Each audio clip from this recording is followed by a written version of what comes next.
Mesdames et messieurs, bonsoir, merci de votre fidélité au programme de Télé Salé et de suivre ce journal de 20h30 que nous ouvrons avec le président de la République, chef de l'État Issoufou Mahamadou, qui avait pris part le 19 septembre dernier à la cérémonie du début de mandat du président malien Ibrahim Boubacar Keïta à Bamako.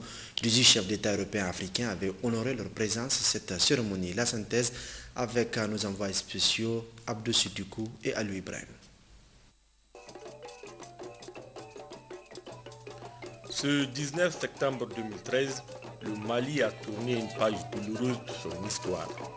Le président démocratiquement élu entame son mandat. En début d'année 2013, personne ne présageait une issue aussi rapide à cette crise politico-militaire. Dès le début de la crise malienne, le Niger, à travers ses dirigeants, notamment le président de la République, a exprimé clairement sa position. Une position constante et claire, ayant permis de sensibiliser les capitales occidentales et du monde. À côté de ces actions positives de la diplomatie nigérienne, notre pays a aussi clairement décidé d'engager des troupes au Mali, dans le cadre de la libération de ce pays frère. Pour couronner toutes ces actions du président de la République, le Niger a fortement répondu présent à Bamako. Ville aux Trois Caïmans, mercredi 18 septembre 2013, le président de la République arrivait à Bamako. Issoufou Mahamadou avait eu droit à un accueil chaleureux à la hauteur de la qualité des relations qui lient le Niger et le Mali. Les Bamakois et les ressortissants nigériens sont massivement sortis accueillir le président.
Les deux chefs d'État ont eu un premier tête-à-tête au salon d'honneur de l'aéroport international de Bamako-Sénou.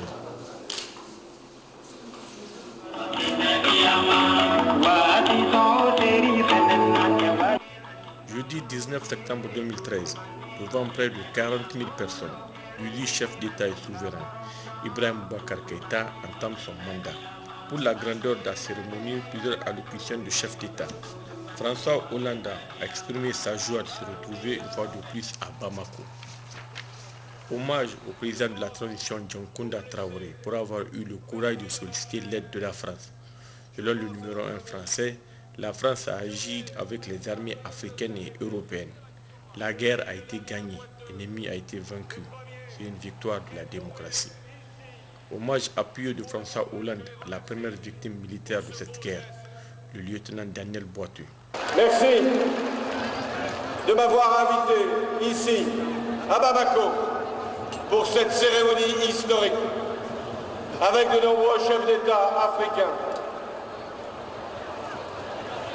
Amis de Bamako, amis maliens, c'est une grande joie pour le président de la République française d'être de nouveau parmi vous. Je me souviens de l'accueil que vous m'aviez fait le 2 février dernier, ici, dans la capitale. Nous étions au tout début de notre combat commun. Aujourd'hui, nous sommes à son aboutissement, car c'est une victoire, une grande victoire pour le Mali que nous fêtons aujourd'hui, ensemble.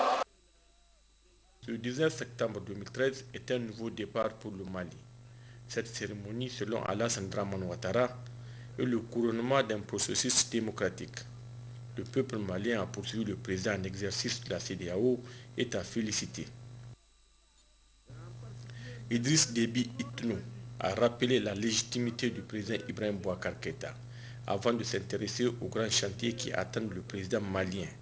Des chantiers énormes et complexes où Ibrahim Boubacar Keïta doit faire preuve de courage pour remplir sa mission. Son Altesse royale Mohamed VI du Maroc, invité d'honneur à cette cérémonie, appelle à la solidarité et au soutien de la communauté internationale au Mali. Le royaume chérifien propose aux Maliens un partenariat pour la reconstruction des régions du Nord. Dans une très longue intervention, le nouveau président malien a décliné sa vision de la gestion de son pays. Ibrahim Boubacar Keïta s'engage à combattre la corruption sous toutes ses formes. Il s'engage également à améliorer la gouvernance du pays. Le président Ibrahim Boubacar Keïta a rendu hommage à l'action héroïque du peuple nigérien et à son président Issoufou Mahamadou pour la constance de sa position et sa vision dans la résolution de cette crise politico-militaire et le rôle prépondérant que les dirigeants ont joué en sensibilisant la communauté internationale dans l'approche de résolution de la crise. Le président malien a rendu hommage à l'action positive des militaires nigériens engagés sur le théâtre des opérations au Mali. Professionnalisme, courage et dévouement à l'honneur des forces armées nigériennes. Plusieurs ressortissants ont bénéficié de l'hospitalité légendaire de leurs frères nigériens. Je vous propose de suivre le témoignage du président Ibrahim Boubacar Keïta et des ressortissants maliens. Frères, amis, camarades, Mahamadou Issoufou, président de la République du Niger, que te dire, sinon saluer ta constance dans l'amitié et la fraternité.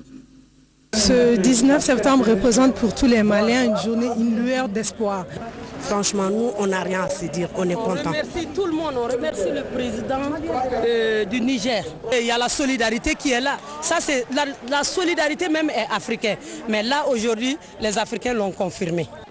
Voilà pour la partie cérémoniale du séjour du président de la République à Bamako. Intense activité diplomatique au cours de cette visite à Bamako. Issoufou Mahamadou s'était entretenu avec le président de la République de Tunisie, Moussef Marzouki. La coopération entre la Tunisie et Niamey au centre de cette rencontre entre les deux présidents. Le président Issoufou Mahamadou a également rencontré son frère et ami, le président de la République de Guinée-Conakry, le professeur Alpha Condé. Échange également entre le président de la République et son homologue tchadien Idriss Déby Itno. Le vice-président Afrique de la Banque mondiale a été reçu en audience par le président de la République. La coopération entre la Banque mondiale et le Niger était au centre de cette audience. Il a été bien une question de discuter de la situation du Sahel. Comme vous savez, le Niger est un pays prépondérant, essentiel dans le Sahel. Nous avons discuté de comment approcher les questions qui concernent tous les pays du Sahel, le Mali, le Niger et autres, en ce qui concerne la politique d'irrigation, la politique énergétique, la politique de développement du secteur de l'élevage. Ceci nous a permis d'avoir des axes de réflexion et des directions plus précises que nous allons approfondir au cours des mois à venir. En plus de cela, nous avons discuté également du projet Kandadji.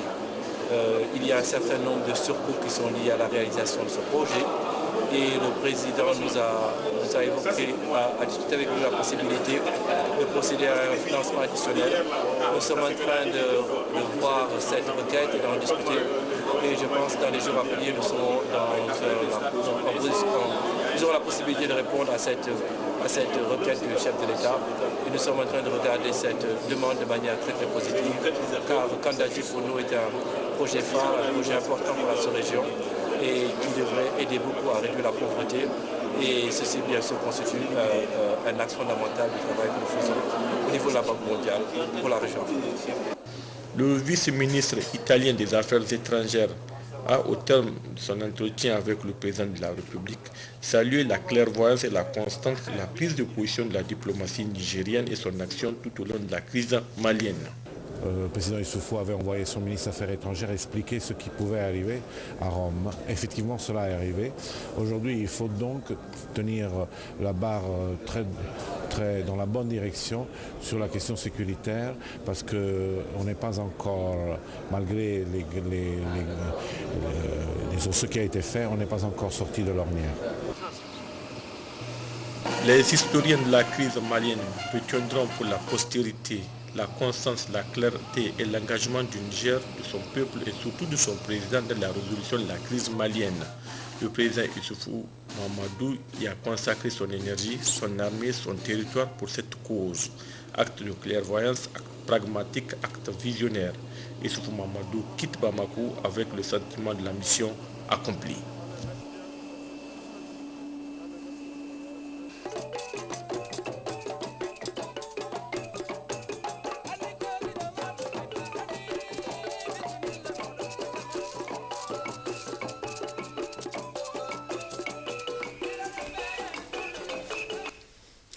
À Niamey, ce matin, le Premier ministre Brigitte Raffini s'est entretenu avec le ministre en charge de la sécurité de l'espace de la communauté économique des États de l'Afrique de l'Ouest, CEDEAO, qui séjourne dans notre pays dans le cadre d'une rencontre de concertation sécuritaire sous-régionale.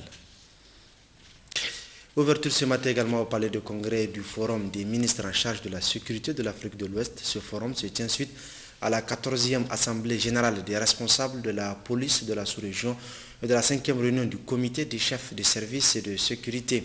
C'est le Premier ministre chef du gouvernement qui a procédé à l'ouverture des travaux. Les détails avec Djouari Saka et Mahamadou Adamou. À l'initiative de la CEDEAO et des chefs d'État des pays membres de créer un cadre d'échange, de partage et de discussions en matière de sécurité régionale et sous-régionale, c'est en cela que ce forum des ministres en charge de la sécurité répond. Lors de la 13e Assemblée générale tenue en 2012 en Côte d'Ivoire, ce forum avait adopté d'importantes résolutions pour combattre l'insécurité transnationale.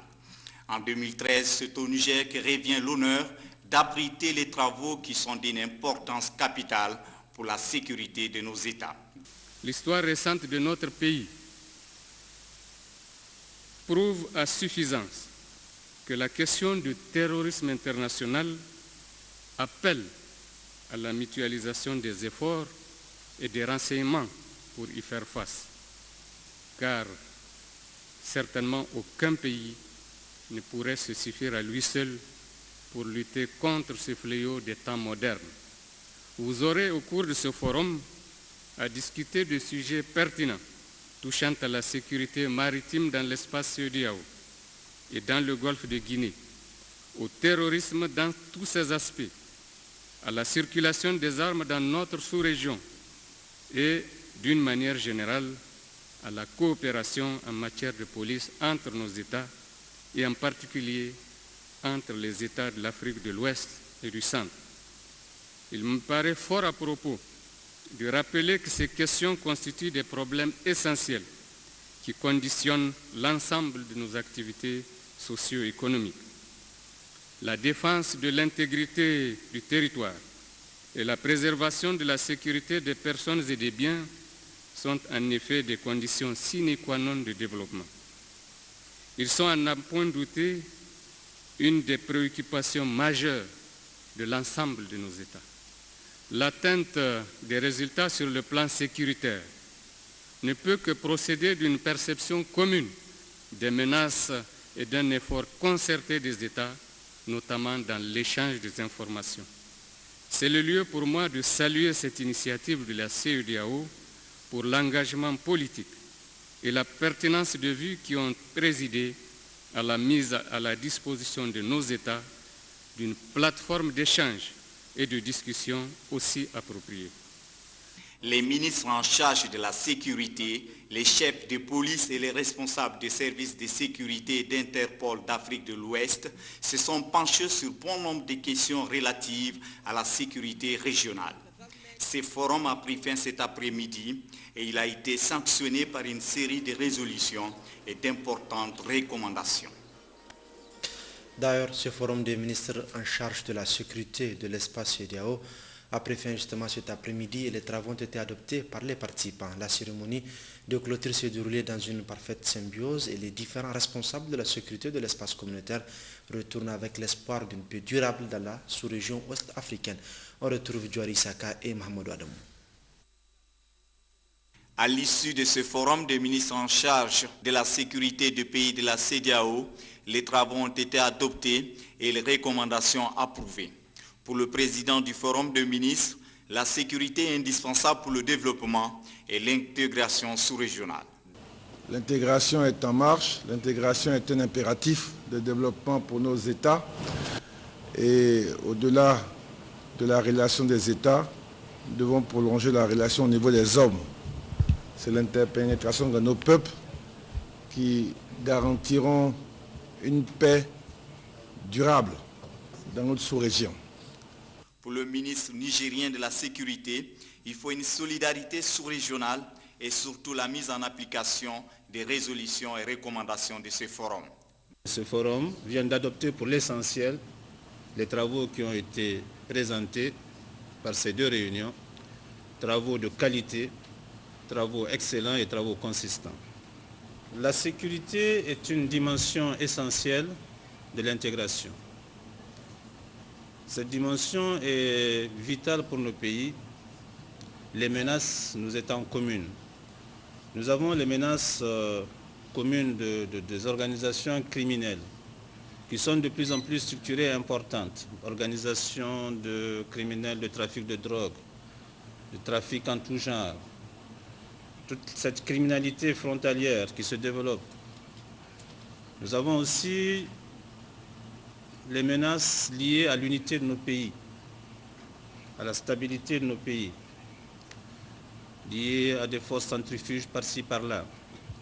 Nous avons aussi les menaces nouvelles, très graves, liées au terrorisme, à une multinationale du terrorisme qui se développe, en particulier dans la bande sahélienne, mais pas seulement, et qui concerne l'ensemble de nos pays. À toutes ces menaces, il nous faut de la solidarité. Il nous faut nécessairement penser ensemble notre défense, la défense de la paix et de la sécurité dans nos pays. Donc organiser cette solidarité à travers la possibilité de nous projeter dans chacun de nos pays à chaque fois qu'un de nos pays est menacé. Il nous faut aussi considérer du point de vue de la sécurité que la CEDEAO est un espace de partage. Partager les informations, organiser les patrouilles frontalières mixtes, partager, mutualiser nos forces. Voilà les discussions que nous avons eues aujourd'hui. Voilà les axes sur lesquels nous devons travailler ensemble. La prochaine Assemblée générale de chefs de service de police, de chefs de service de sécurité et le forum de ministres en charge de la sécurité de la CEDEAO se tiendra au Togo. Le ministre d'État, ministre des Affaires étrangères, de la coopération de l'intégration africaine a quant à lui et des Nigériens à l'extérieur, Bazoum Mohamed a quant à lui reçu ce matin à son cabinet le copie figurée d'Ahmed Baha El-Din Ibrahim Mahmoud en sa qualité d'ambassadeur extraordinaire et plénipotentiaire de la République d'Arabe d'Égypte auprès de la République du Niger. Toujours au cabinet du ministre d'État, ministre des Affaires étrangères, il a par la suite reçu le copie figurée de Kunal Roy en sa qualité d'ambassadeur extraordinaire et plénipotentiaire de la République de l'Inde auprès de la République du Niger.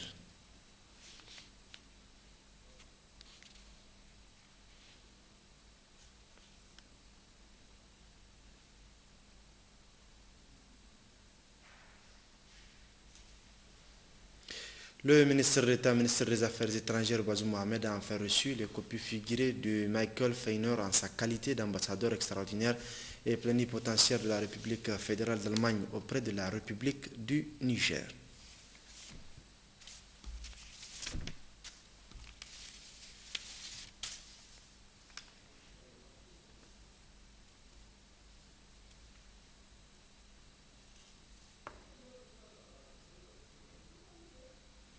Une conférence sur la diaspora s'est tenue ce matin à Niamey. Elle a été présidée par le ministre d'État, ministre des Affaires étrangères, de la coopération de l'intégration africaine et des Nigériens à l'extérieur, Bazoum Mohamed, en présence de plusieurs membres du gouvernement. Plus de détails avec Guima Tchotea et Issa Keïssa. Dans son mot introductif, le ministre d'État, ministre des Affaires étrangères, de la coopération, de l'intégration africaine et des Nigériens à l'extérieur, Bazoum Mohamed, a indiqué que cette conférence vise à informer les membres du gouvernement concernés des questions de la diaspora et l'opinion nationale de ce qu'est devenu les résolutions et recommandations du Forum de la diaspora tenu à Niamey en août 2012. Nous avons voulu, à travers cette conférence de presse, permettre aux Nigériens de savoir où nous en sommes dans la concrétisation des recommandations faites par ce forum. Nous avons envoyé de nombreuses missions à l'étranger et le travail qui est réalisé est un travail de type en vérité interactif. Nous avons fait des propositions qui ont été enrichies par les discussions qui ont pu avoir cours à l'occasion des missions que nous avons envoyées à l'extérieur. Et aujourd'hui, nous allons faire une évaluation qui est une évaluation d'étape pour que le public comprenne ce qui s'est fait, mais surtout pour que nos compatriotes à l'extérieur sachent ce que nous nous proposons de faire. Le conférencier Ousmane Sanda, conseiller chargé des Nigériens à l'étranger du ministre d'État, ministre des Affaires étrangères, a ensuite présenté une communication sur le plan d'action global qui a été élaboré par le comité de pilotage mis en place à l'issue du forum de la diaspora. Nous avons jugé nécessaire de faire un plan d'action qui va nous permettre vraiment de mettre en corrélation tous les Nigériens qui sont à l'extérieur par rapport à leur retour au pays. C'est le seul objectif qui nous a beaucoup interpellés, parce qu'il faut que c'est des Nigériens, qu'ils aient les mêmes droits que les Nigériens qui sont là, et qu'ils sachent que le gouvernement actuel est disposé à les aider à venir se réinstaller au Niger. Mais pour pouvoir travailler avec quelqu'un, il faut connaître la personne. On ne peut pas travailler sans identifier une personne. C'est ce qui nous permettra d'identifier ces gens, de les connaître, de pouvoir les associer domaine par domaine à des activités qui sont susceptibles de les intéresser et puis aider aussi à leur intégration. Aujourd'hui, ce logiciel, il est disponible, il est à la disposition de la majorité de tous les Nigériens. Le conférencier a enfin répondu aux questions pertinentes des membres du gouvernement et des journalistes qui ont fait le déplacement pour la circonstance. Le ministre d'État, ministre du Plan de l'Aménagement du Territoire et du Développement communautaire, Amadou Boubacar Cissé, le directeur chargé de l'économie et des programmes de réduction de la pauvreté pour l'Afrique à la Banque mondiale, Marcelo Guingale, ont co-animé hier après-midi une conférence de presse relative à la coopération Banque mondiale Niger. Je vous propose de suivre un extrait de l'intervention du ministre d'État, Amadou Boubacar Cissé. Et nous sommes heureux de constater que pour une très large part, nos orientations et celles de la Banque mondiale coïncident harmonieusement et nous avons fortement bénéficié de leurs conseils et de leurs recommandations pour une meilleure organisation, une meilleure coordination de nos activités de coordination au sein du ministère du Plan et d'une façon globale de coordination intersectorielle avec les autres ministères techniques. Donc je voudrais me féliciter donc de cette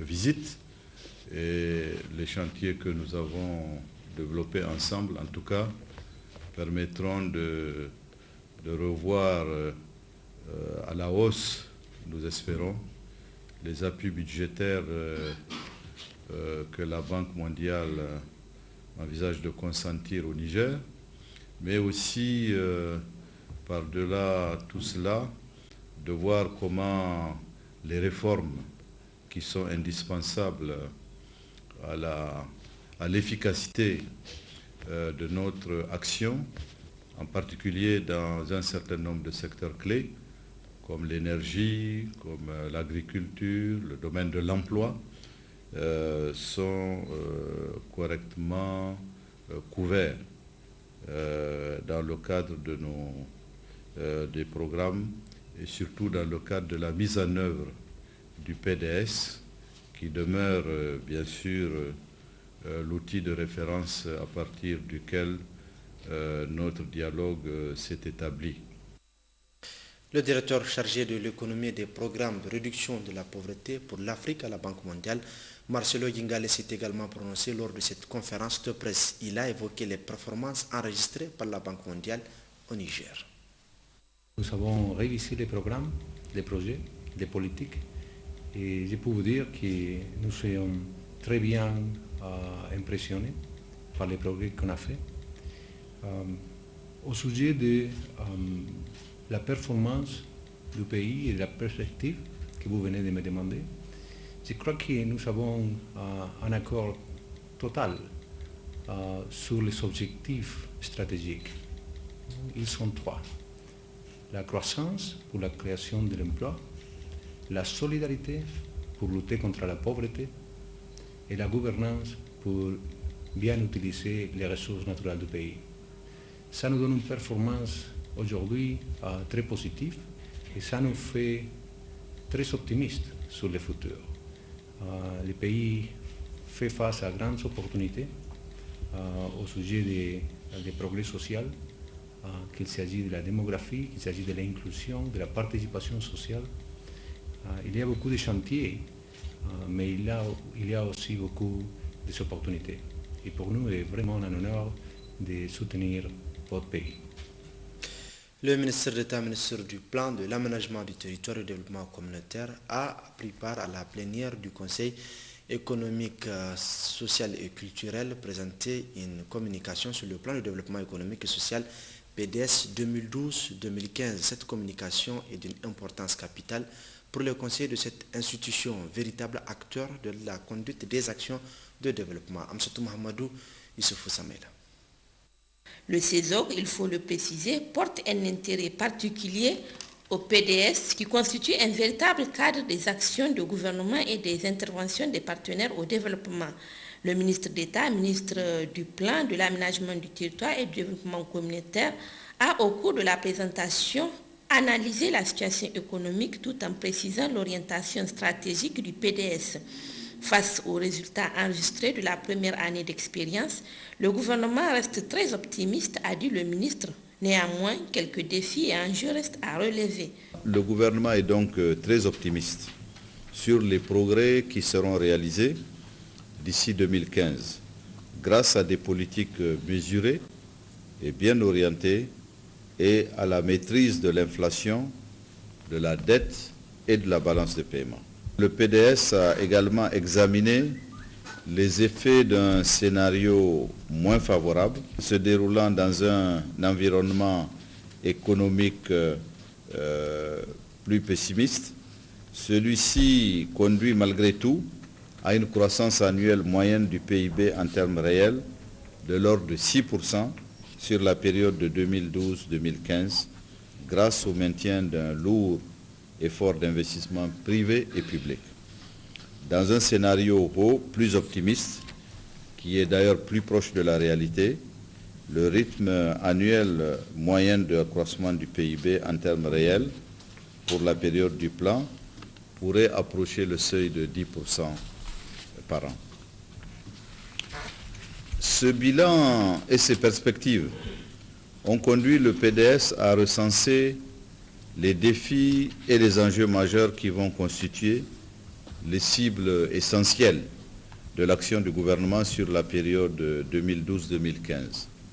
Pour relever efficacement ces défis et enjeux, 5 axes stratégiques ont été définis pour nos actions. Ils sont tous étroitement interdépendants et concourent à tous les résultats escomptés. Le premier prérequis fondamental est celui de la crédibilité et de l'efficacité de nos institutions publiques.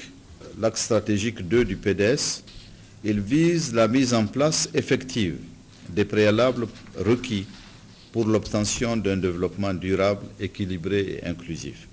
L'axe 3 du PDS est focalisé sur la sécurité alimentaire et le développement agricole durable à travers la mise en œuvre de l'initiative 3N.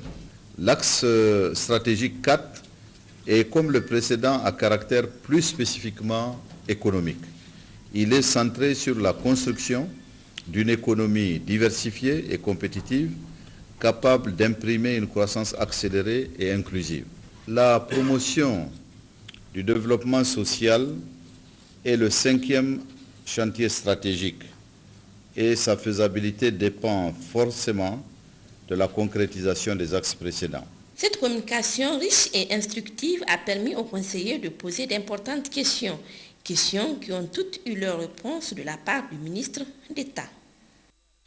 Le ministre d'État, ministre de l'Agriculture, a quant à lui achevé hier sa tournée de préévaluation de la campagne agricole dans la région de Tillabéri. Une réunion de synthèse a réuni autour du ministre Abdelabo et les autorités administratives et les cadres techniques régionaux. Zakari Maman. Cette réunion de synthèse qui intervient après les visites de terrain est présidée par le ministre d'État, ministre de l'Agriculture, a regroupé cadres de commandement responsables des services techniques et ceux des projets. Ainsi, après l'intervention du secrétaire général de la région, ce fut le tour au directeur régional de l'agriculture adjoint, M. Arma Hassan, de présenter la situation de la campagne agricole 2013-2014. Une campagne, a-t-il rappelé, qui n'a connu une installation effective normale qu'au cours de la deuxième décade du mois de juillet.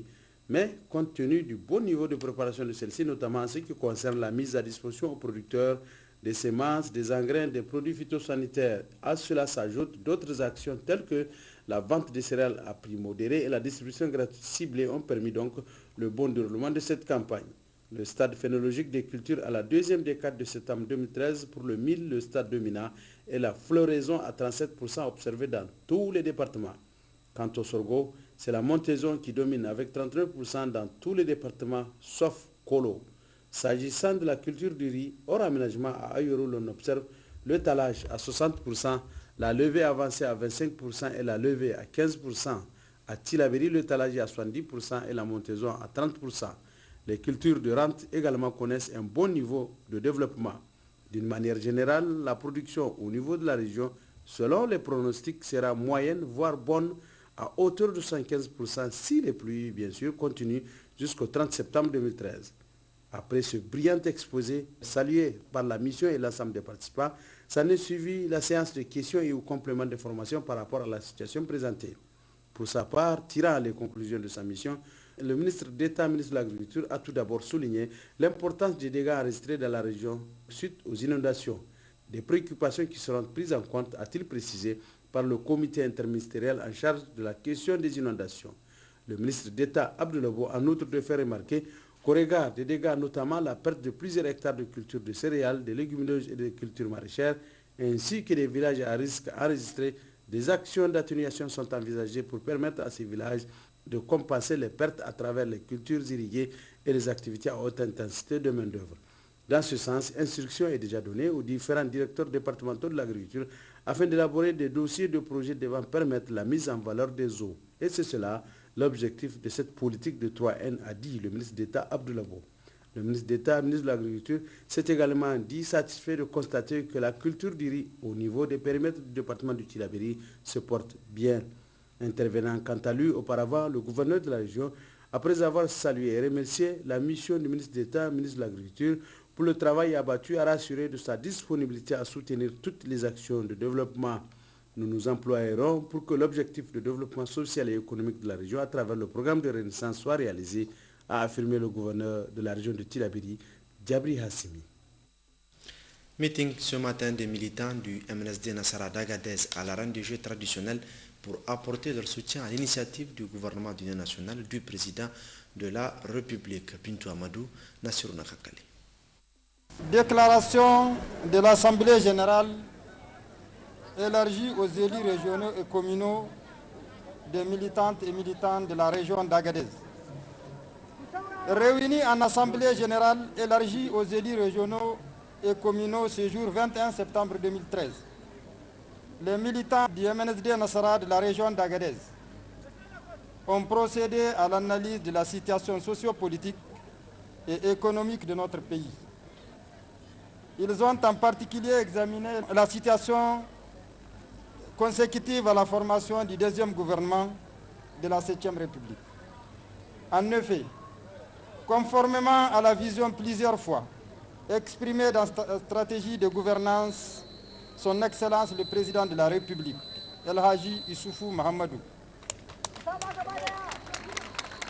avait lancé un appel à la classe politique en vue de la formation d'un gouvernement d'union nationale. C'est pourquoi notre parti, le MNSD Nassara, avait engagé des discussions avec les représentants du président de la République sur toutes les questions touchant à la vie de la nation. Considérant que l'intérêt national est au-dessus de toute autre considération, considérant le consensus qui avait résulté de cette négociation, considérant les conclusions des réunions de la commission politique et celles du bureau politique en date du 25 juillet 2013, appelant à la formation du gouvernement d'union nationale après satisfaction de certaines exigences, notamment l'élaboration d'un programme commun de gouvernement et d'un message solennel sur l'état de la nation. Les militants et les élus MNSD Nassara de la région d'Agadez regrettent l'intrusion d'une condition en marge de délibération des organes ayant créé un désaccord malheureux au sein du parti. Après analyse de toutes ces questions, l'Assemblée générale élargie aux élus, à l'instar de la majorité des autres régions, apporte son soutien sans faille au président de la République et à son gouvernement. L'Assemblée générale élargie apporte son soutien total aux camarades du bureau politique national qui ont décidé de respecter et faire respecter la décision de la réunion du 25 juillet 2013 et demande aux militants qui ne l'ont pas encore fait de leur emboîter le pas. L'Assemblée générale élargie félicite et encourage son Excellence le Président de la République et son Premier ministre, son Excellence Birji Rafini, pour leurs efforts dans la recherche de la cohésion et de l'unité nationale. L'Assemblée générale élargie réaffirme sa fidélité aux idéaux de notre cher et grand parti, les MNSD Nassara, et lance un appel aux responsables à tous les niveaux à se ressaisir pour mettre en avant l'intérêt de la nation et de notre parti. Enfin, l'Assemblée générale élargie lance un appel aux militants et sympathisants à rester sereins et unis en vue du rayonnement de notre grand parti.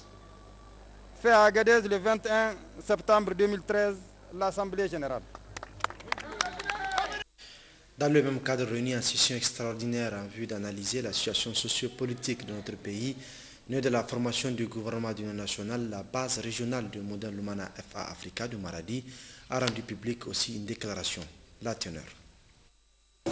Chers militantes et militants, il vous souviendra qu'en décembre dernier, le président de l'Assemblée nationale, son Excellence M. Hamma Amadou, avait lancé un vibrant appel à la classe politique pour un gouvernement d'union nationale. Cette proposition a suscité l'espoir dans le cœur du peuple nigérien de voir enfin la classe politique unie pour un lendemain meilleur.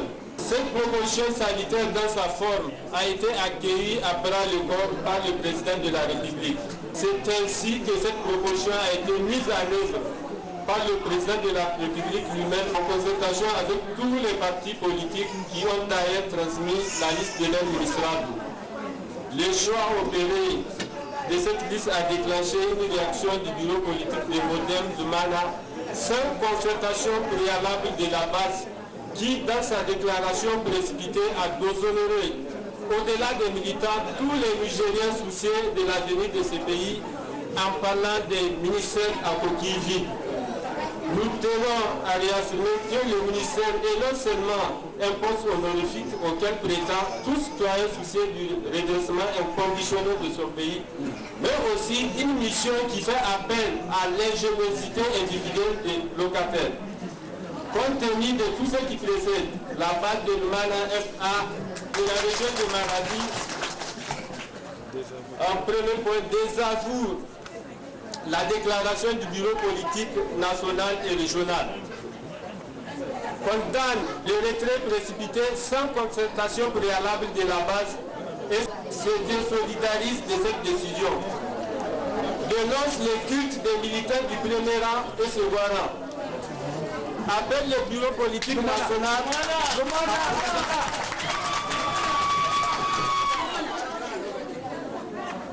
appelle le bureau politique national à présenter ses excuses au peuple nigérien suite à l'utilisation des termes des ministères à Côte-d'Ivoire à reconsidérer sa position. Félicite et encourage les militants qui se sont montrés disponibles pour le peuple nigérien en siégeant dans le gouvernement d'union nationale.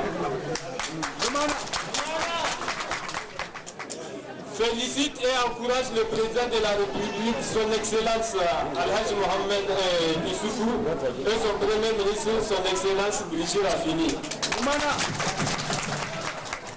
Enfin, la grande base régionale de l'Mana FA de Maradi implore Dieu de gratifier les Nigériens un hivernage fécond. Vive la base souveraine de l'Mana FA, vive le gouvernement d'union nationale, vive le Niger, je vous remercie.